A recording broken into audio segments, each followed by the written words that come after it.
Just started during that hot sauce conversation. Ghost peppers. Yeah. Fucking Vegas. Yeah, I you know, I really like. Do you like Thai food? I do. I love it. Right, I'm gonna back out and be right back. I don't shake it. I don't change anything though. I get chicken fried rice. That's the only thing I get because I love it. So I'm not gonna change it up. Was that a yes? Yeah, go ahead. Oh, yeah. Yeah, I get the fucking chicken fried rice with the Thai 10. House spice 1 through 10, and I go 10. They look at me, they go 10, and I go Thai 10. So I know I'm serious. So they're like, oh, Thai 10. Yeah, all right. I can't tell you the last time I had Thai food because my wife is like anti everything adventurous. Well, so Thai's not adventurous. It's just Chinese food. No. It's just, she just wants Chinese food. She didn't want to walk into a Thai restaurant. She wants the same. No, it's not. There's different names. So you look up. Chicken fried rice. Listen. I hear you. But listen, to Chinese and Thai are worlds apart, Jonathan. All right. There's a fucking, it's not on the strip. It's just out in the middle in one of the neighborhoods in Vegas. There's a fucking Thai place here that, good chance, it's my favorite place to eat on the planet Earth. Wow. Next time I come out, we'll have to make it happen. Yeah, it's great. And the funny thing is, from the outside, it looks like shit. It's just in like a regular strip mall. Sold. Sold. It doesn't look like Thai or anything. It's just like it got blacked out tinted windows in all the stores. It's next to like a supplement shop, and it looks like nothing. But then it's fucking crazy. You open the doors, it's full of like hand carved. The fucking walls are hand carved fucking wood and shit, and the people are in the full fucking Thai outfits. It's very strange. There's a restaurant called The White Elephant that at least 10 years ago I told my wife I want to eat there. It was in the neighborhood where we lived. We have sold our house and we have moved to a different neighborhood. Fast forward 10 years. Did I ever eat in the White Elephant? The answer is no. Correct. Never ate there. Father's Day's coming up. Ask Kelly that's what you want. You want to go to the White Elephant? Don't even know if the White Elephant's any good. It was there. It was a Thai place 10 years ago when we drove fast. It was in the strip mall 5 minutes from our house. And I was like, I want to eat there. You know where the Chinese place that we regularly ate as was located? Right around the corner from the White Elephant. That's even better. Immediately. Yep, ate there a lot, John. At that place. A lot. There was this place, it's closed now. It was closed and I thought it reopened. I'm not sure. Anyway, up just past the Stratosphere was an old drugstore, a White Cross drug. And the fucking drugstore had been there for literally, as close to forever as possible. And it still had a kitchen. Remember, like, you ever see the old pictures where, like, drugstores had fucking dining rooms and shit? Yeah. So it had, like, a fucking diner counter. And some of the fucking, not best in the good sense of the word, but, like, shitty diner breakfast I've ever had is in that place. This old fucking Greek guy just working the grill for all the Vegas drunks starting at, like, 3 a.m. Listen. It was amazing. Diversify. Yeah. All right, so we are creeping up on 11:30. This is my strategy all along. All right, I did 1, 2, 3, 4, 5, 6, 7 Who Am I's. That's so plenty. I don't know that there's really any news other than everybody getting arrested. Yeah, been a string of those. Hasn't been anyone of fantasy consequence, all right? It's been mostly defensive players. Right? Other than Cody Latimer. Hey. Cody Latimer. Hey, this is the first time I've seen Walk in like 2 years. It's the first time I've seen you in about 2 years, too, pal. Now you're too loud. Now you're too close to the mic. Log off again and come back. And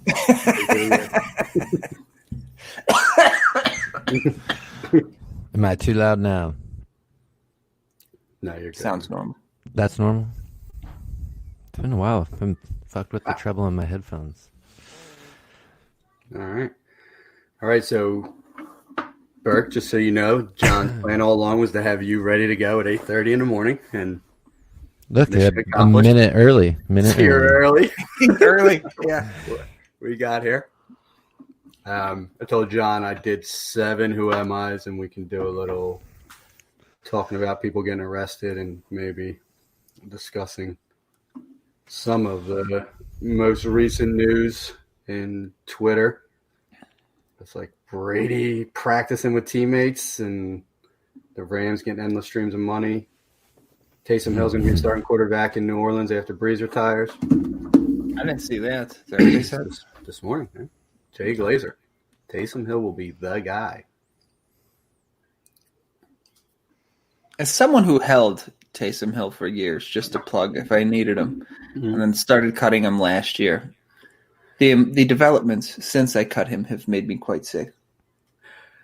Yeah, I mean, you should have cut him way before last year, truthfully. Who was the 4th pick in the draft?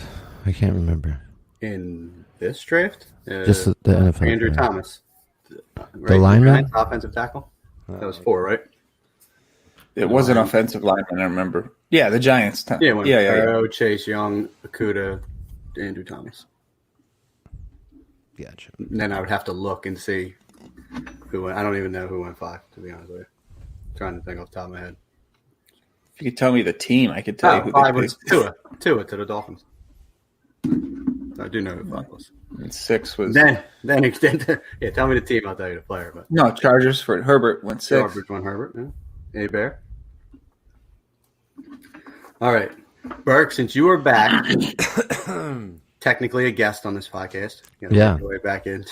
Actually being part of the podcast. We're going to let you do the intro, as only you have been able to accomplish thus far. John has done a tremendous John's doing good. Yeah, I will never attempt to take that role. And since I'm the one doing the game, I will sit back and be quiet. So you focus yourself. Bring your A game if you're auditioning. All right. And give it to us, and then I'll pepper a couple of these topical questions in, and then we'll dive into the game. Do you need an audio file if you're going to edit walk to put in before that Gabe song? Because it's literally 2.5 minutes of that shit, dude. Listen, I can make it 4.5 minutes if you want me to. Or you get send me the audio file, and I will adjust it. I've already modified it twice. John has told me he hates it. I get it. I asked the dude for it a year ago. I kind of felt as though at some point it should have been used on our podcast, but I'm up for better. Okay. So, yeah. Let's do this. Welcome to the Fantasy 40 podcast. We are back. Myself, Andrew Burke, John Dabari, and Matt Walker reunited, and it feels so good. Fellas, I know I've been going around the state of Washington, flying drones, surveying the state itself. I've been pretty busy during these hard times. As of late, actually got a promotion, fellas, so you'll be even seeing less of me. I don't know that that's humanly possible, as we discussed right before we went live about seeing each other's faces, and that I barely recognized you at this point in time. It definitely feels good to be back and see you too, John. You've been holding it down with the intros and whatnot. How's it going, man? Just making a difference. That's all. I'm an essential employee, both in real life and in the fantasy world. That's 100% correct. I mean, the irony, as Burke said, he's been busy as ever. John is, quote unquote, an essential employee keeping psychopaths in check. I pretty much have not left my house in 45 days. I mean, I've gotten milk a few times. That's about the gist of what I've accomplished in the last month and a half in Philadelphia, and it looks like it's going to persist at least through May. So I got another couple of weeks of home living on the agenda for me. Oh, man. What's it like out there, guys? What's it like? Nothing has changed for me. I go to work I go to work when I'm supposed to. I need groceries. I go. I don't wear a mask. I went out to dinner yesterday or 2 days ago. I actually went to a restaurant. Oh, see, we're not at that level. Yeah. Yeah, ours are still takeout only.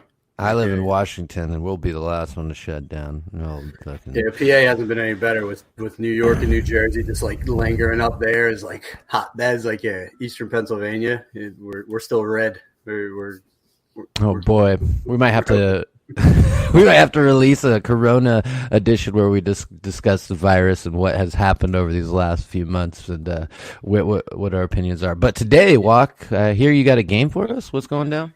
I do. It's we're post NFL draft. We've beaten the rookies, to a drum at this point in time. The schedule's out, and we discussed kind of doing our win-loss projections. We'll get into that soon. As if anyone knows the NFL, it's the three of us and how this shit's going to pan out. So we'll do a predictions episode soon with the schedule release. But it's kind of a dead period. No OTAs, no nothing going on. These players can't even meet their teammates legally in most states. So we're just going to do a Who Am I segment and, get with the guests, and it's proved hilarious in the past, and I hope it will do so today. But, we also wanted to get into a little bit of topical news, and the first thing that John brought up before we went live was the rash of arrests, largely for gun charges with these NFL players and what's going on with each of them. We got, two D-backs holding people up at a barbecue in Florida, supposedly, with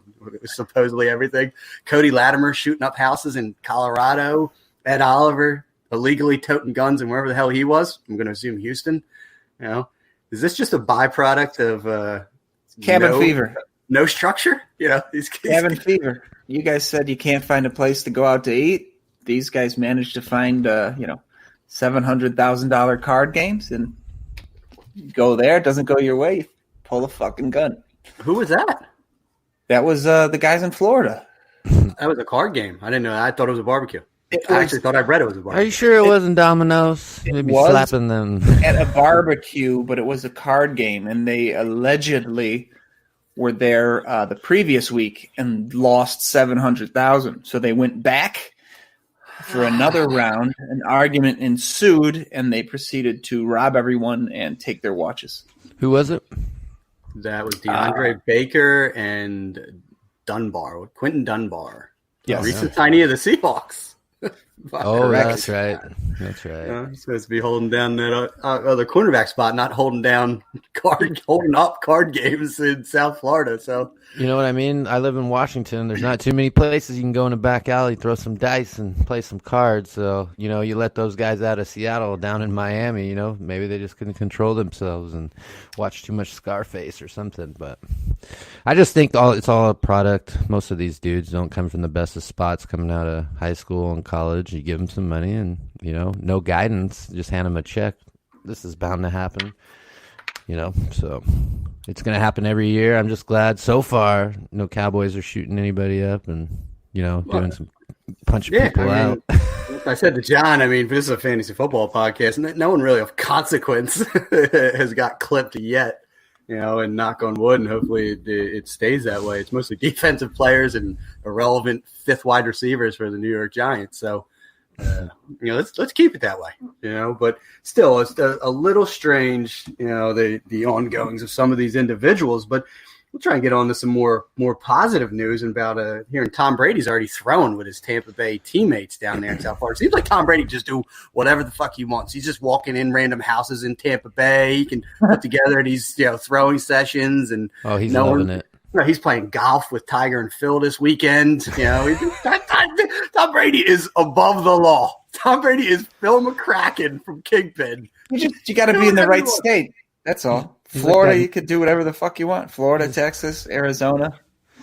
He's like a normal man's Dan Blitzer, but low key. I hate that guy. Well, he's just got everything, and Tom Brady's in the same boat there, and the really thing that concerns me is, this is sarcastic, by the way, is that, he's not practicing social distancing because all his passes are no further than 6 feet. So they're definitely What you did there?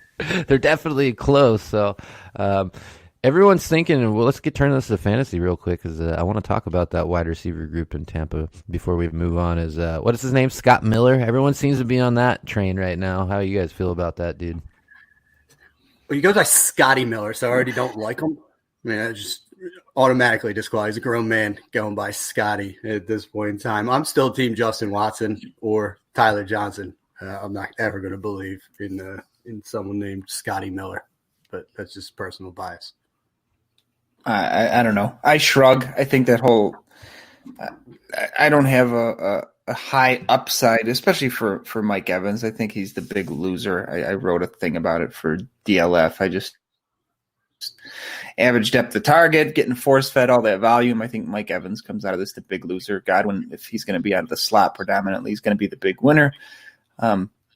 Scotty Miller and Justin Watson, they're both on the radar. I could see one of them have a way more productive year than you're thinking at the cost of Mike Williams. And then, of course, out of the backfield, Dare is, what did I say? Mike Williams? You did.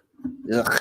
Tangentially shit on him whenever you get the chance. So that's true. Totally understood. But I hate him anyway. And Dare Ungungumbawale is supposed to be the beneficiary as the receiver out of the backfield, but they've been talking up that Raymond Calais guy who I've brought up a couple times. So someone from the backfield is going to emerge. Dare's probably the early season guy, but I wouldn't be shocked to see Calais pick up some volume as the year goes on. But I think it's going to be a okay offense for fantasy, but I think it's going to get spread around too much to make anybody a huge value unless Godwin really kind of takes over that Welker-esque kind of Edelman role.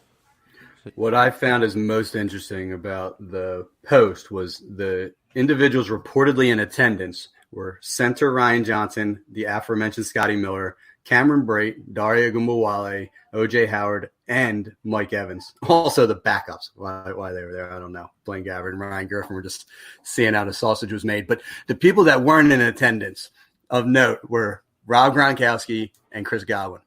And I can only assume it's because Brady does not need to work on throwing footballs to those. Correct. So that's my main takeaway. Chris Godwin remains the alpha, and Gronk will be the man as long as he's healthy. So now they're like, yeah, you guys just relax. I'll keep throwing to these bums all day. Loosen my arm up.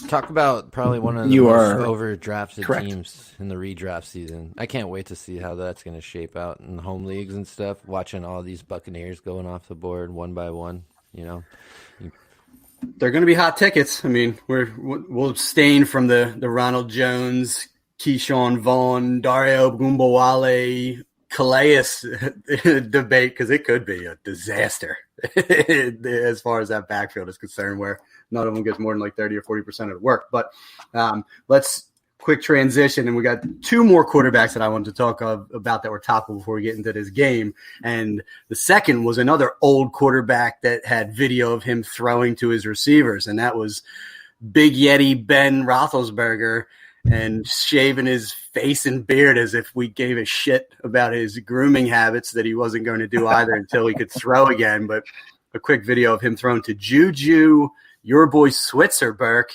and James Conner, of all people. That one threw me off more than anyone. But that quick puff video that Juju put out saying that he's back, and the joke around Twitter was that if Juju didn't post it, no one would have seen it since Big Ben blocks everyone. I don't know. Big Ben follows me, so I don't know what everyone else is worrying about with their exclusions. Maybe just be nicer to them. But what'd you guys think of that? Just total puff piece, who gives a shit? Or it's like, all right. The only part I saw was Juju saying he's back, so I missed all the throws. I've heard on like NFL radio that the last couple of years Roethlisberger has come in really good shape. So they're anticipating him to come back in really good shape again. And I mean, the guy does get banged up every season, so I'm anticipating more of that. But I kind of like him this year a little more than I have in years past. Yeah, I mean, first of all, it was a killer beat, so that got me a little hyped. I seen Juju catching the slant, and I'm like, all right. And then Switzer pops out. I'm like, okay. And then I see Connor down the sideline, so I disregard that whole video. I wanted to see some James Washington, Deontay Johnson, the tight end they picked up. See a little Ebron, exactly. Where's my boy Ebron? I want to see a little more of that. Guys who are actually going to, be in the game. No offense to my boy Switzer, but, he still hasn't panned out as a slot weapon as I thought he would be. So it's good. I think the best is for the guys that scooped up Juju on the cheap, because I think if Ben stays healthy, you're going to get, another solid year of production. I'm not saying the year when Antonio was there, but definitely more than last year. So if you picked up Juju cheap, you're probably smiling ear to ear right now. Yeah, I agree. Even though it sounds like all signs point to the fact that Juju will not be a Pittsburgh Steeler in 2021, but who knows if Ben Roethlisberger is a starting quarterback in 2021. But that video had as much tape of Big Ben getting his haircut as it did him actually throwing passes. So I don't really know what the ratio they were trying to accomplish there. He was videoed on a plane, I guess, before he had his surgery, saying he was not shaving until. So this was totally premeditated. This was this was going to be a piece the entire time. Just finally came to fruition. So and now we're totally breaking irrelevant. it down. Yeah, exactly. We just talked about it for a minute and a half. Last but certainly not least, before we get into this, is it's being reported by none other than the Athletics' Jay Glazer this morning. I'll just read it. The Athletics' Jay Glazer believes that Taysom Hill will be, quote, the guy for the Saints after Drew Brees retires. Now, the Saints just signed Jameis Winston to a one-year contract, so they're keeping with this. We're going to use Taysom Hill in so many other capacities that we need an actual backup in case he gets hurt too for the year. But what do you guys make of Taysom Hill actually inheriting the throne for the New Orleans Saints after Brees hangs it up, which I believe Brees just signed it was a one-year deal. Am I correct? 2 year, I think. Oh, fuck. I totally don't care about this then if we're talking 2 years from now. I thought it was 1 year deal for Brees. So that being said, Taysom Hill will probably be like 30 years old at that point. Yep. 36. Yeah, I was going to say he was like a 27-year-old rookie. But yeah, being the guy doesn't mean you're going to be the starting quarterback, They're going to use him in even more ways when Drew Brees is gone, because they're not going to have a quarterback. Maybe he'll be punt returning and kicking field goals. So any way to score more points. But I don't know why I'm hating on Taysom, but it's just I don't see the Saints saying, hey, we're going to build around this guy when, they're letting them run the ball, wide receiver sweeps and whatnot. I don't know. Yeah. I'm just not believing it. I'm going to read 2 more sentences of this piece, and then you can react, and then we'll move on, because I did not read the whole thing because it just came out this morning, a mere hour and a half ago. But Glazer went on to hype Hill even more, calling him a bigger Lamar Jackson. This isn't the first time we've seen this wild comparison. Jackson just won the freaking MVP award. Hill is a 30-year-old in August who has attempted 13 passes in his NFL career. I'm not even going to comment. I don't even want to comment. That was said. Yeah, I didn't make that up. It was. Yeah, Bigger more Lamar like Jackson. Eric Crouch at Nebraska, maybe. Bigger. Let's get to the game. This is making me sick. What a Jesus Christ. Why the fuck's he returning kicks? Why is he on kickoff? Exactly. Punt coverage. Get out of here. Bullshit. Yeah. He's going to be the guy, all right. The guy that gets knocked out on a punt return or something. That is modern day quarterbacks, right? We're talking Tom Brady, Big Ben, Taysom Hill. Yeah, that's where we're at. Yeah, he's just the present and the future of the NFL, the quarterback position. Man, there's no news when we're predicting 2 years out. Yeah. So 2 years out for a 30-year-old guy who plays fucking special teams. Get out of here. File that under irrelevant. And then I don't even want to talk about this, but there was just another thing that the NFL owners agreed to lend the Rams another $500 million for the building of their stadium. That thing is turning into an epic disaster. They're not even in Los Angeles, wherever the hell it's at. It's in it's not Anaheim, is it? Inglewood. Up to no good. That's just insane. Here's another $500 million amidst the pandemic, where a third of this country is currently unemployed, and they're a year behind, right? Yeah. That thing is. He's trying to rebuild the city around the fucking stadium. It's absolutely insane. In a city that doesn't even want football. In a state that doesn't even want football. Let's be honest. LA just doesn't care. They left once, right? they lost the Rams once. They've lost the Rams. They've lost the Raiders. Nobody wants to go see them. They've lost the Chargers. Essentially, the Chargers just San Had Diego nowhere never else to made go. sense. I mean, I'm sure you've been at some point in your life. That would rate as like the 57th thing I'd want to do in San Diego. It's like That's the world's same thing with perfect LA. city. Yeah. Nah, I don't know. LA sucks. But so total aside, San Diego's the greatest place on earth as an adult. So yeah, why would I want to go to a Padres or a Chargers game? So get all sports out of San Diego. All right. Totally irrelevant. All right. We are going to come back. Yeah, basketball, whatever. So now we're going to quick transition to this little Who Am I game. I've come up with, I believe it was 7 individuals that I'm going to give a couple clues to my fine co-hosts and see how long it takes and who we can guess, and then we can talk real briefly about them.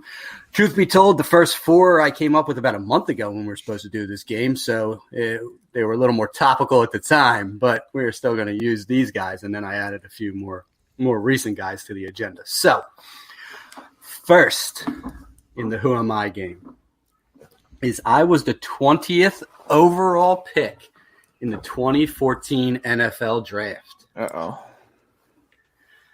I am 11th in total receiving yards since entering the league. Can I guess now? Yeah. Is it You're Jarvis guessing wrong. Landry? You're not allowed to guess again. All right, you're out. Fuck. It's a little aggressive. Third, I am set to play. See, this would have helped you. For my 4th team in 7 NFL now I seasons. know who it is. See, if you were to see, you would have been able to buzz in now and still get it. See, Burke's slow playing it now. He's like, I'm going to wait until I know for sure this is. Good. The funny thing is, it's a Burke guy. Burke should know who it is. 4, I have a significant concussion history. At least 5 documented concussions. What the hell? Why can't I? Oh man, it's been a while. Christ, Burke, I'm going to have to start creating clues for you at this point. Just tell me the teams. 5, I have played with some of the best quarterbacks in NFL history and Jared Goff. Brandon Cooks. Christ, Burke.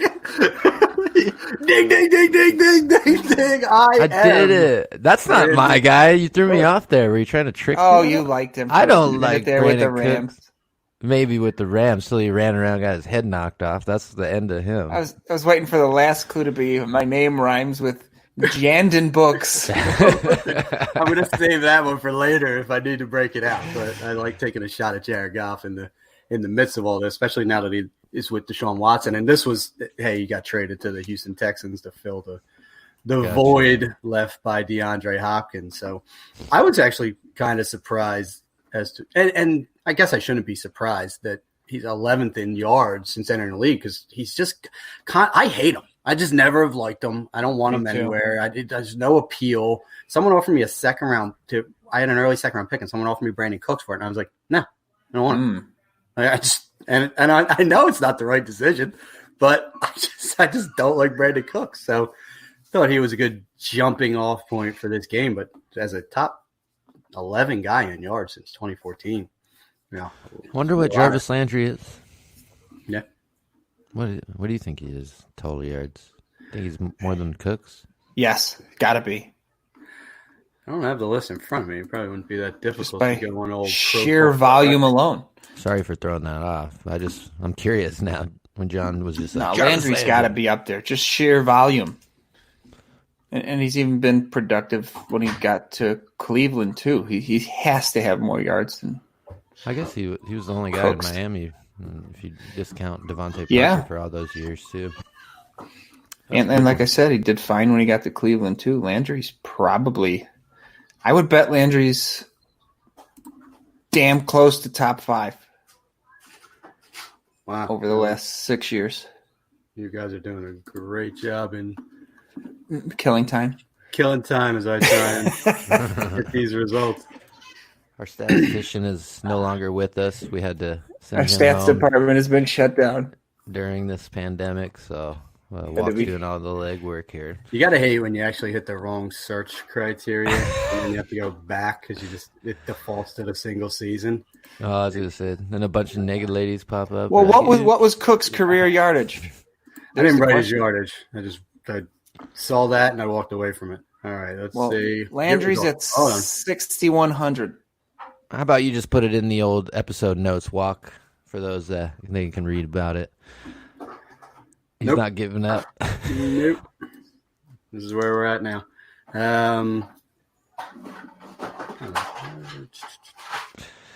Yeah. Just a quick getting the numbers. Cooks is at 5,700. Landry's at 6,100. So he's definitely within that top 10.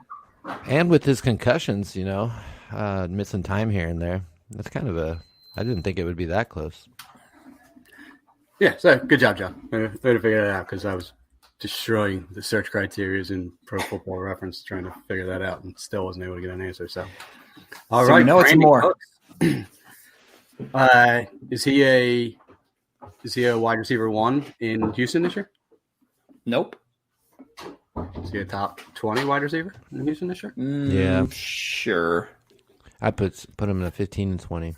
So he's a high end wide receiver too. Yep. Unfortunately. I cannot argue against it. All right, moving on. Second guy. I was the 12th overall pick in the 2014 NFL Draft. I am 6th in total receiving yards since entering the league. Jarvis Landry. I am currently on my second team. I averaged 93 yards and .64 TDs in my first 5 NFL seasons. I was only able to muster 65 yards and .25 TDs per game last year. Odell. Dun, No. ding. Yeah. Last guess was Freddie Kitchens is a terrible cook. Yeah, that's an easy one, Odell. He's another guy at the time was drumming up trade rumors, and God, I was so high on him going to the Browns. I think my anti-Eli bias was Everybody was. so aggressive in that he finally has a good quarterback throwing him passes. And I know he was hurt, but he just had a terrible year by all accounts. And it wasn't even targets. I think he was he's definitely top 10 still in targets for the year. This was a bad year.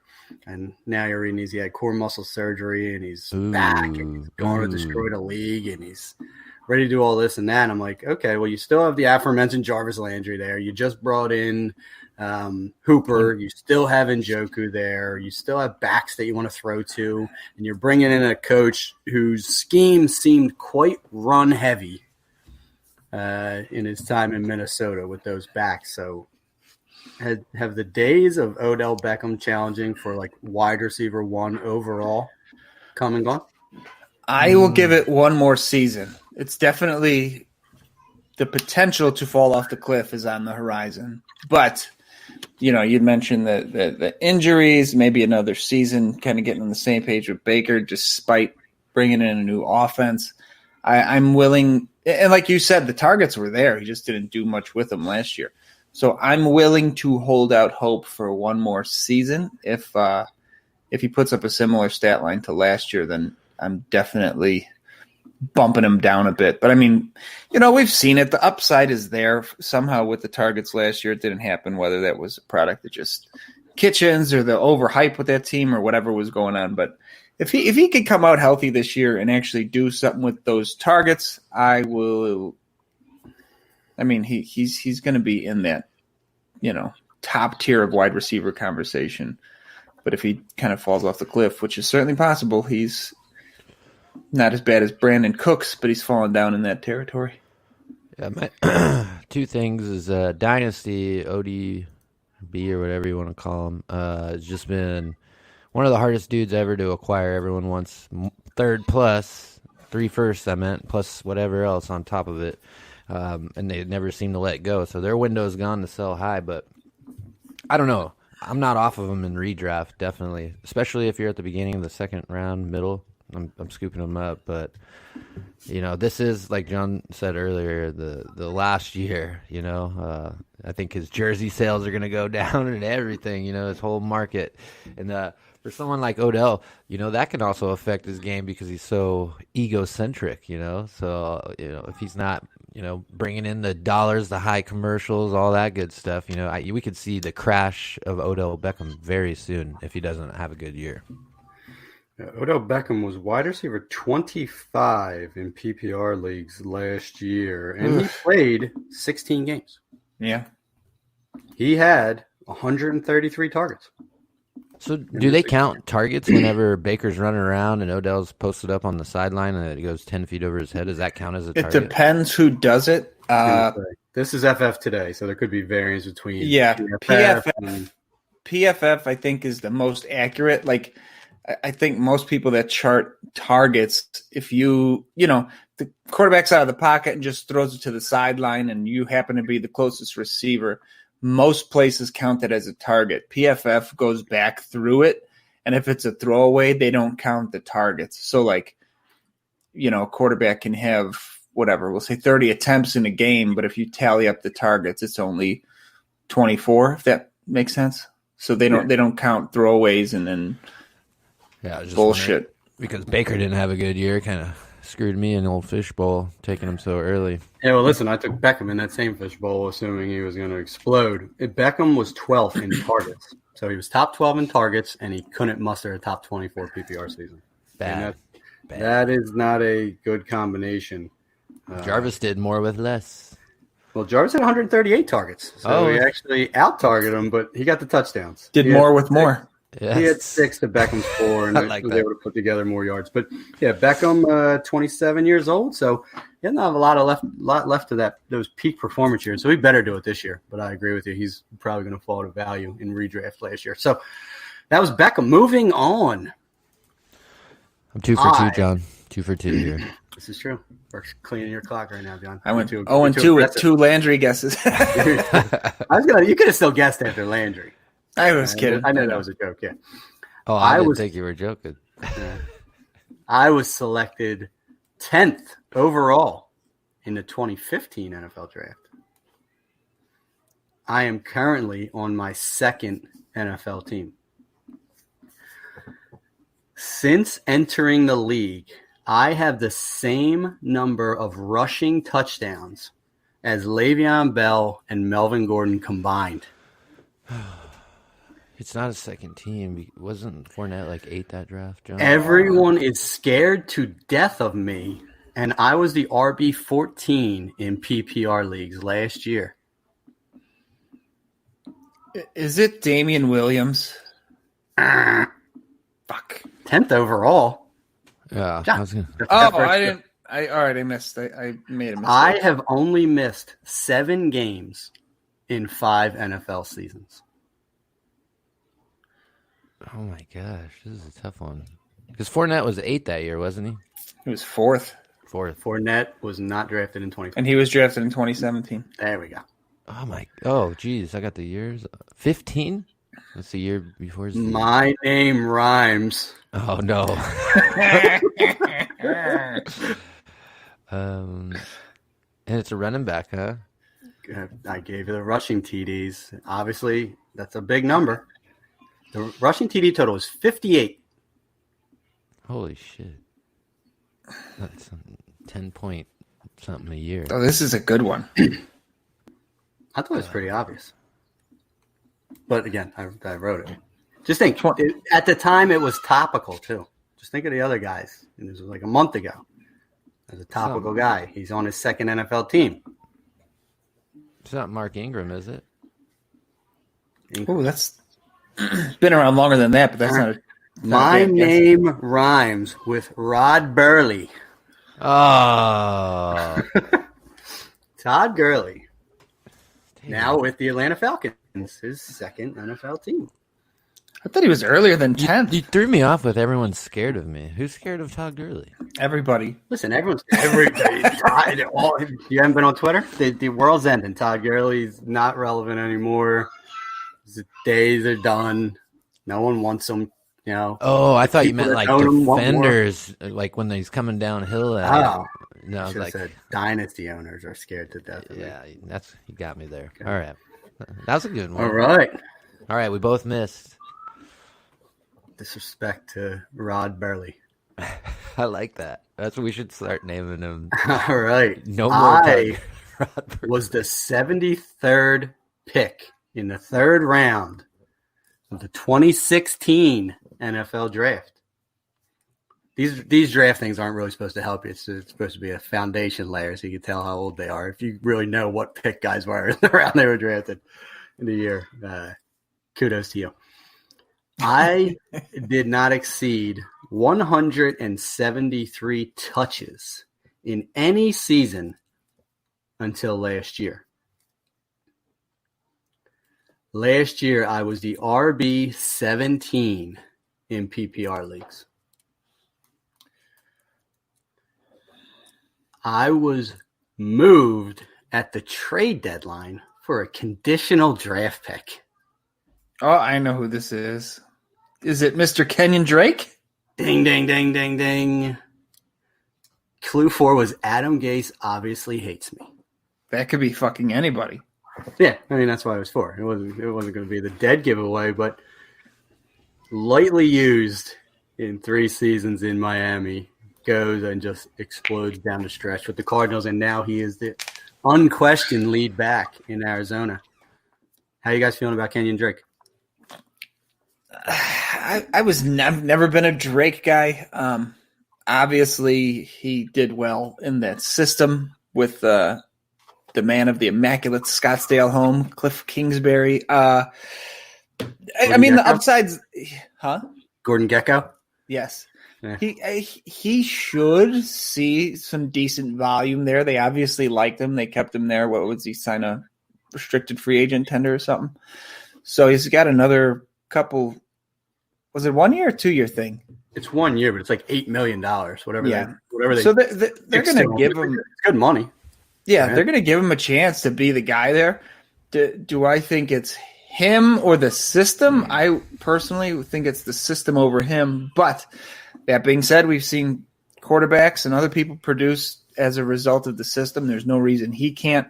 I'm still a little scared of him just because I don't necessarily believe in the talent, but he's in a good spot. He struggled a little bit with injuries, so I kind of keep my eye on Chase Edmonds and if you want to go super deep, Eno Benjamin. But I can't fault anybody for liking him. He's just not a guy I'm targeting. Burke, you seem like a Kenyon Drake guy. I am. I always have. I mean, watching him back in the Alabama days, it's like, why aren't they getting this guy the ball more? Because every time he touched it, so he'd do something spectacular. I was pretty disappointed in Miami. He broke out at the end of his rookie year when he had that nice little run towards the end? Anyway, sold him for the second round, and I thought that was a come up, which it was until the end of last year when I saw him on the Cardinals, and now he's very expensive. And I would like a piece. As bad as that Houston trade was, I thought it worked out for both running backs, David Johnson as well in Houston. This is his final shot. I know John's not giving up the gusto on David Johnson, and I'm not on Kenyon Drake.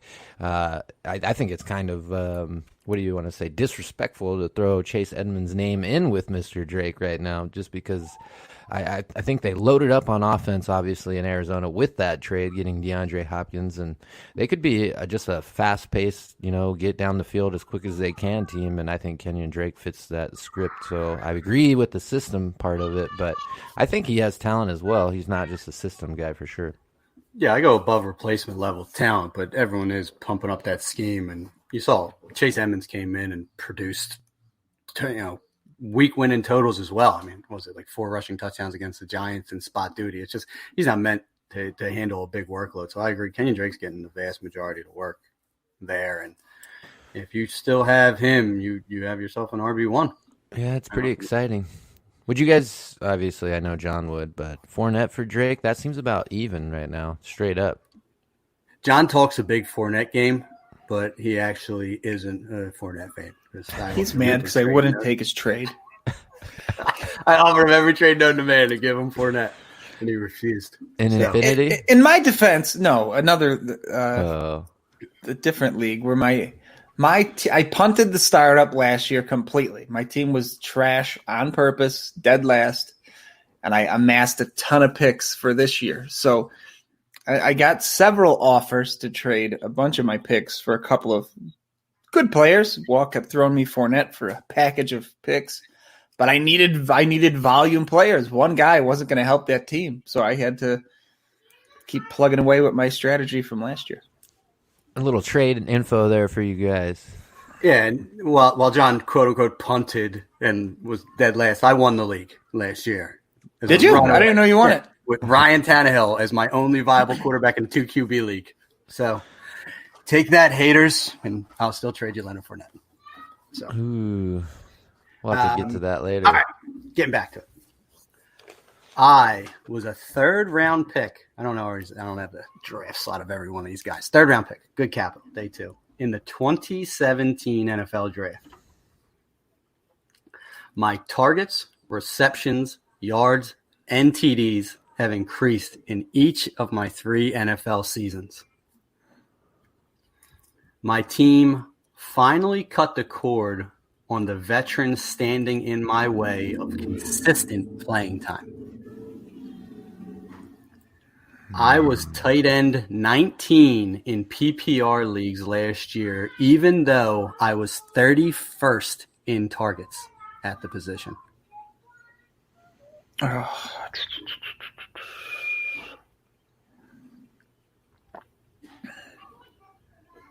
For a very tight end centric pod, we're doing poorly on this one. Is it Blake Jarwin? I am part of Team Fantasy 40. He's one of our that's guys. every tight end, man. To a certain extent, this like in the 2017 NFL draft. We were talking about this guy. I went to Florida Atlantic. Oh, Gerald Everett. No? John Smith. Jesus. I said Gerald Everett. What was Gerald Everett? Like Jacksonville State or something like that? South Alabama. Yeah, okay. John Smith. How about that? Tight end 19. He was 31st at targets at the position. That blew my mind. I don't know. John Smith came to mind when I was doing a Who Am I? So good.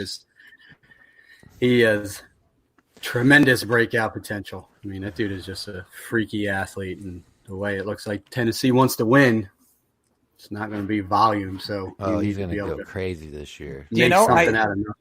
As much as we talk him up and our other big fan of Mr. Ian Thomas, so I've had them both stashed for 4 years now, 3 years, and finally they have some value.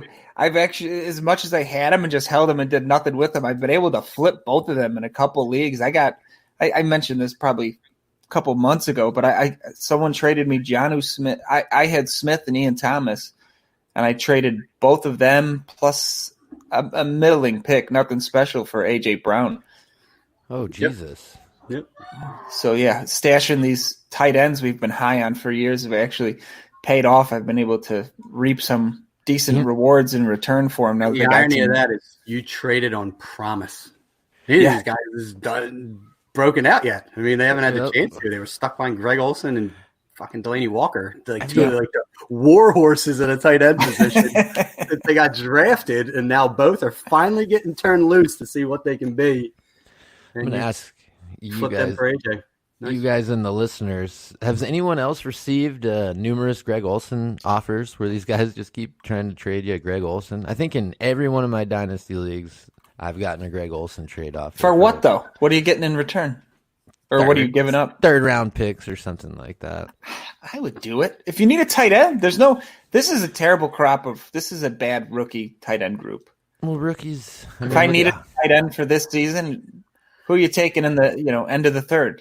I'd rather have Greg Olsen than Eno Benjamin. I'm set with Ebron. I'll just ride that out. I think I picked up Hurst along the way, but damn right you are. Greg Olsen playing in Seattle. He's going to have a cold foot. He's going to crack on one play. Cold feet. Listen, I just want to believe, him and Russell Wilson are going to make beautiful music together, but there could also be a little bit of Will Dissly. They're still going to have Hollister there. Like, it's still not a throw-first offense. And they drafted, too. Yeah, they drafted Parkinson and Sullivan from LSU. who knows what that kid's going to be. But yeah, it's I'm with you. A lot of people are trying to move off him, and then they do the oversell. And then I'm like, it's one of those old. Well, if you like him so much, why don't you hold on to him? The way you're talking about him, I hate that. It's going to be tight end one. It's like somebody selling you fucking OxyClean off the TV. You know, yeah, high energy, but spill wine on your floor. They'll get it right up. I'm pretty set at tight end, though. You know, I'm gonna ride with Demetrius Harris over. I don't write anything more than like, "Hey, looks like you could use a quarterback. Let me know what you think of this." Anybody who writes more than that is like, it just drives me crazy. Oh, I might drive you crazy in trade talks. That you don't even respond, and I respond for you when I ask you a question. I'm the worst, dude. I think I'm going to start with you're dumb if you don't do this trade. That's all I'm going to start putting in all my comment sections. That's it. Dumb if you don't do this trade. See what happens. Starting with you, John. This probably would have won you over. It's true. Trades. Question your intelligence. All right. Back on track. We got 3 more. I was one of 2 second-round picks for my team in the 2019 NFL Draft. I finished 15th at my position in PPR, despite only starting.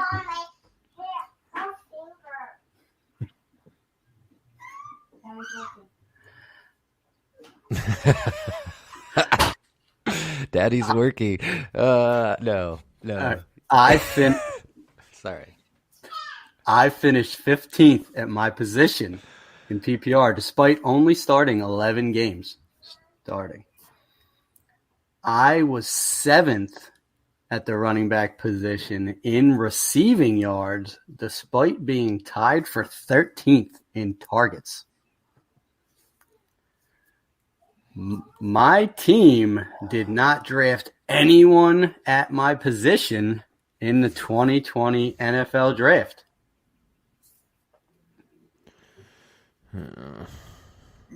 Oh. My nickname is Booby. Oh, Miles Sanders. I'm not dinging you for that one. There's enough in there for you guys. I even said he was a running back. High receiving yards. Yes. Miles Sanders. Ding, ding. Who is set to explode this year. People that don't want to play, I had far too long of an argument with Christopher Bean. Oh, it's been nonstop. On Twitter about how Doug Peterson just does not use a bell cow running back since he's been with the Eagles, and then discounting anything he ever did when he was the OC of the Chiefs because he didn't get to make the decisions. That was Andy Reid. You can't, in my opinion, use one argument and then totally discount the counter argument. It's if you had a Jamal Charles, you had a bell cow back. If you had LeGarrette Blount or Jordan Howard or Ryan Matthews or a 30-some-year-old Darren Sproles or busted knee Jay Ajayi, well, no shit, you got to use more than one running back. Those guys are destined to get hurt, and they can't do everything. I just believe. And what they did in this draft proved it to me. Boston Scott is a perfect change of pace for him. They went and got Michael Warren as an undrafted free agent, who I do like as well, but he's not, barring an injury, he might not even make the team. And then they re-signed Corey Clement, who's kind of a special teamsy type guy, knows the system.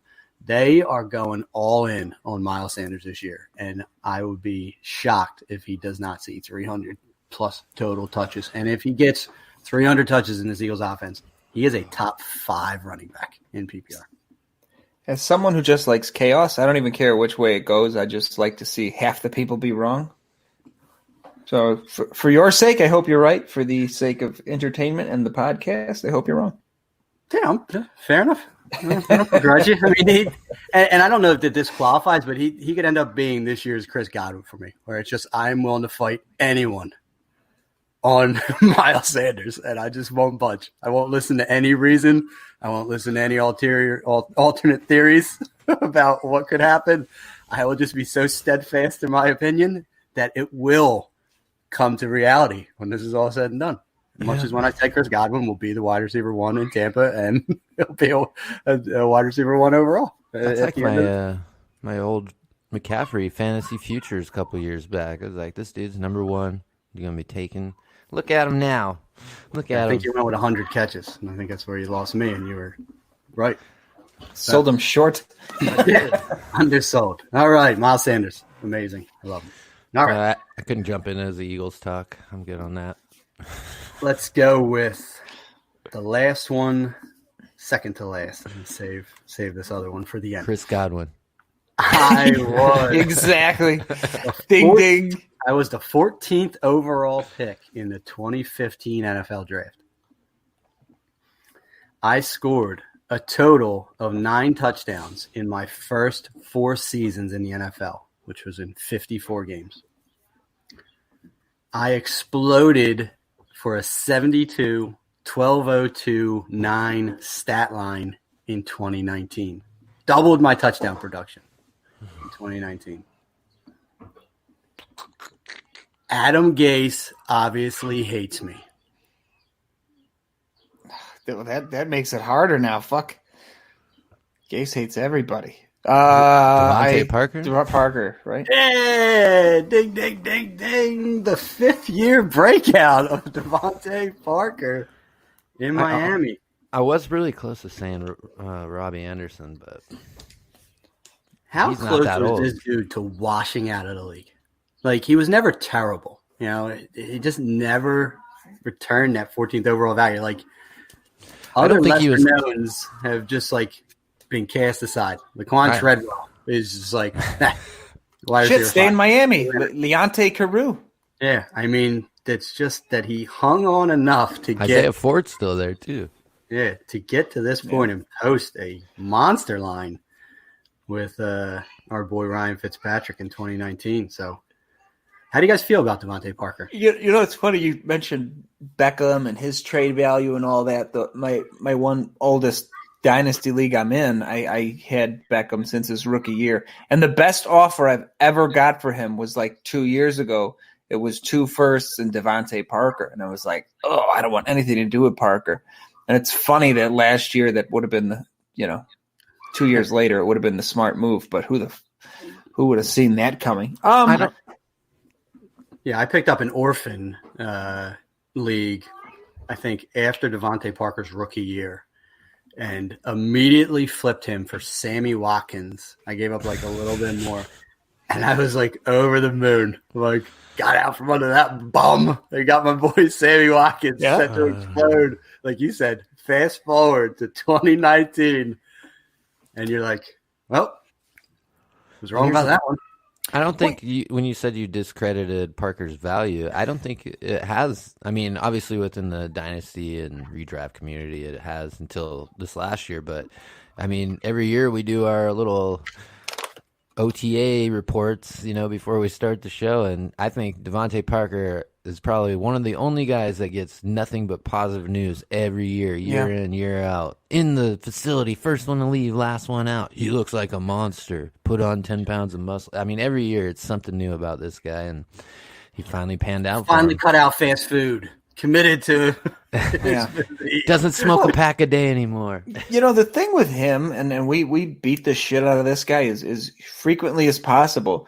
There's something to this Adam Gase thing, right? I mean, that's the one consistent thing we've seen where people get away from him and do better. So as much as part of me wants to say I'll take the 4 years of history over the one, as a strident Gase hater, I almost am willing to lay it all at his feet.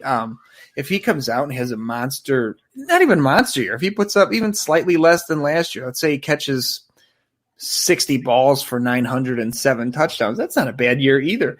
And I'm willing to bump him up quite a bit and lay it all at Gase's feet. I'm pretty sure the stars aligned in a Adam Gase offense at 1 year where Ryan Tannehill was the quarterback, Jarvis Landry and Devontae Parker were the wide receivers, and then he had a backfield that included Damian Williams and Kenyon Drake. Yeah, did nothing with it. I mean, all these guys leave and succeed when they're away from him. So, I mean, if the stars align, you go, well, shit, what's the one consistent thing of all these guys underperforming? It's Adam Gase. So I'm willing to buy it. I don't know. Obviously, you want to see what Tua looks like as a pro, but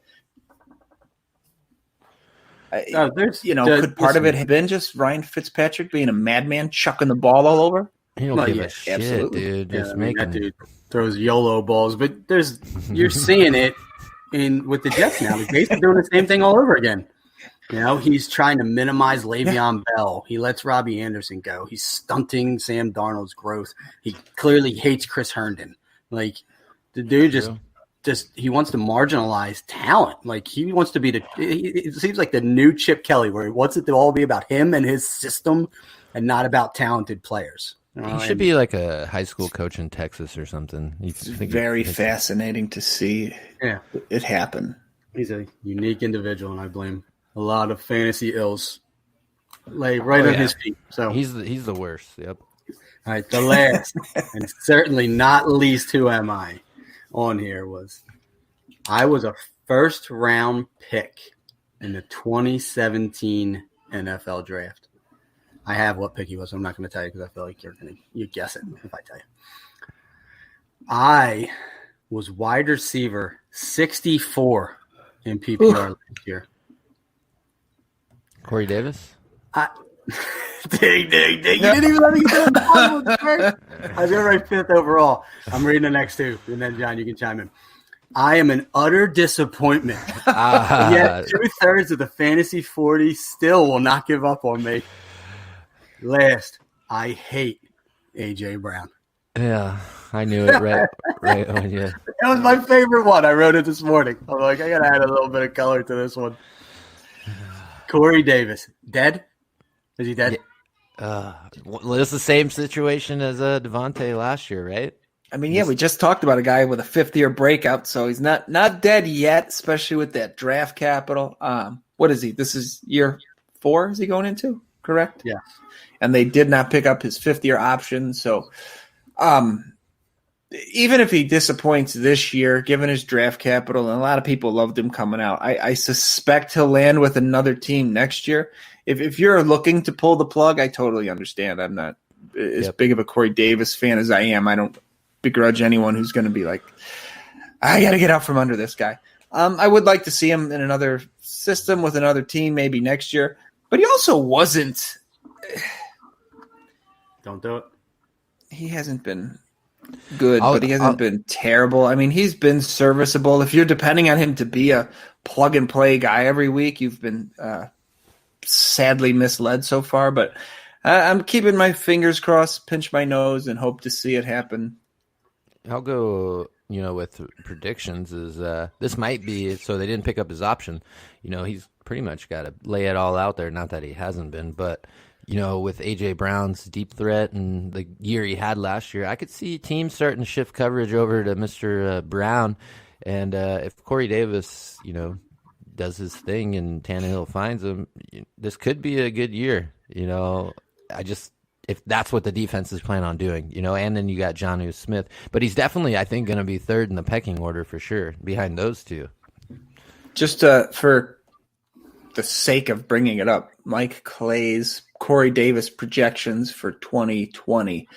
42 catches, 566 yards, and 4 touchdowns, which would put him at wide receiver 74. So he actually has him going down a little bit if he was 64 last year. That's like Mohamed Sanu numbers, and he's like 80.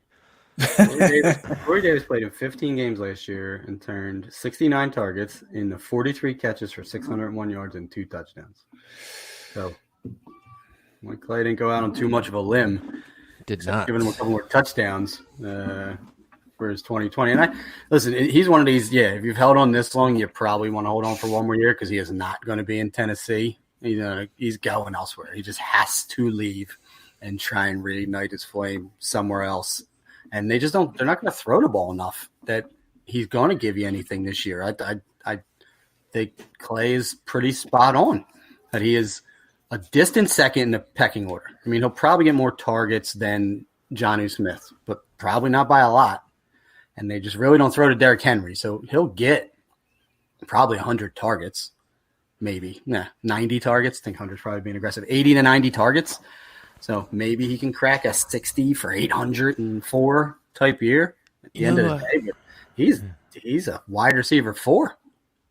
With landing spots and whatnot, Corey Davis landing spots, where I think would be a good one because they don't throw the ball much. They need a bigger guy. Spent capital on Hollywood is the Ravens. I'd like to see him go there for cheap. I mean, I think he'd fit right in there. In the middle of the field off play action, get his 4 catches or for whatever, 64 yards. I would like that. You know where we go? We always go to New England, where Belichick just waits for him to flame out and takes a first-round pick, gives him like marginal money, like, come here, we'll rehabilitate you. We'll give you $5 million to come play here for a year. We go to Tampa now. We gotta see Stidham first.